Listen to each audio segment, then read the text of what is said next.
2026 ஆட்சி மாற்றம் ஏற்பட வேண்டும் என்ற நோக்கத்தோடு 2024 இந்த முறை உறுதியாக மக்கள் தேசிய ஜனநாயக கூட்டணிக்கு வாக்களிக்க போகிறாங்க. அந்த 33 மாதம் மக்களுக்கு கிடைத்தது முழுக்க முழுக்க ஏமாற்றம் ஏமாற்றம் ஏமாற்றம் மட்டும்தான்.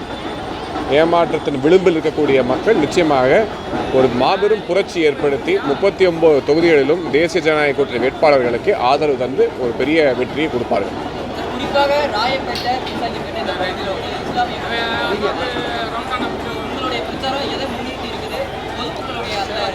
இத்தனை ஆண்டுகளாக மைனாரிட்டி அப்பீஸ்மெண்ட்டுங்கிற பேரில் அவர்களுக்கு எதுவுமே கொடுக்காம ஏமாற்றியே காலத்தை ஓட்டி விட்டார்கள். பல பொய் வாக்குறுதிகளை கொடுத்திருக்கிறார்கள் இஸ்லாமியர்களுக்கு. குறிப்பாக நரேந்திர மோடி அவர்களின் ஆட்சி காலத்தில்தான் இஸ்லாமியர்கள் மத்திய அரசாங்கத்தின் வேலைவாய்ப்புகளில் அதிக சதவீதம் பணிபுரிந்து அதிக சதவீதம் சென்ட்ரல் கவர்மெண்ட் ஜாபில் அவர்களுக்கு வேலை கிடைத்து கொண்டு வருகிறது.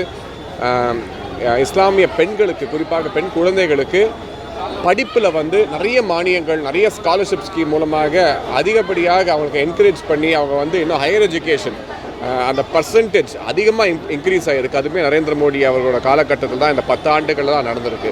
ஹஜ் பயணம் செல்வோர்களுக்கு அதிகப்படியான சலுகைகள் கொடுப்பதும் இந்த காலத்தில் தான்.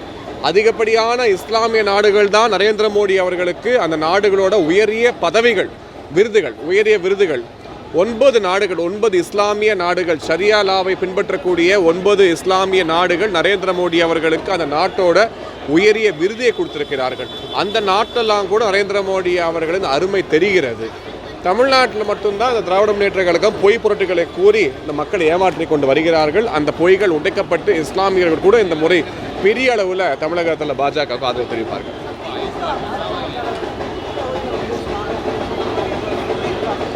நீங்கள் மீடியா கூட வரீங்க, கவர் பண்ணுறீங்க. ஒவ்வொரு ஊர்லேயுமே, ஒவ்வொரு தெருவுலையுமே, அதாவது ஒவ்வொரு வட்டத்துலையும் பார்க்குறீங்க பாஜகவோட ஆழம் எந்த அளவுக்கு பதிஞ்சிருக்குன்னு. இங்கே இருக்கக்கூடிய வேட்பாளர்களே பாஜகவோட பிரச்சாரம் தான் மிகுந்த பலத்தோடு நடைபெற்று கொண்டு வருகிறது. ஏன்னா ஒவ்வொரு கிளையில் இருக்கக்கூடிய நிர்வாகிகள் ஆர்வத்தோடு கலந்து கொள்கிறார்கள். அது குறிப்பாக தாய்மார்கள் பெரிய அளவில் வருகிறார்கள். பாஜக பெரிய அளவில் கால் ஊன்று இருக்குது. குறிப்பாக மத்திய சென்னையிலே கிளைகள் அனைத்தும் சரி செய்யப்பட்டு அனைத்து கிளைகளிலும் ஆட்கள் அதிகமாக இருக்கிறார்கள்.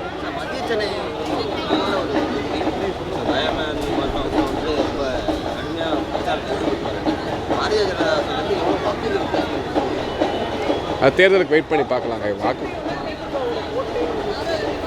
அதனால தாங்க மக்கள் ஏழ்மையிலே இருக்காங்க. சென்னை முன்னேறாமல் போனதுக்கு காரணமே திமுகவோட கோட்டையாக இருந்ததால் தான். அந்த தலையெழுத்தை மாற்ற வேண்டும், சென்னையை காப்பாற்ற வேண்டும், சென்னையை இந்த திராவிட முன்னேற்ற கழகத்திலிருந்து விடுவிக்க வேண்டும். அதுக்காக தான் நாங்கள் வந்திருக்கோம்.